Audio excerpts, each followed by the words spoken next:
Frau verliert ihren Ehemann bei einem Flugzeugabsturz. Jahre später trifft sie ihn in einem Geschäft wieder.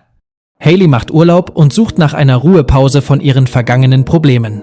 In einem Lebensmittelgeschäft trifft sie auf einen Mann, der genau wie ihr verstorbener Ehemann aussieht.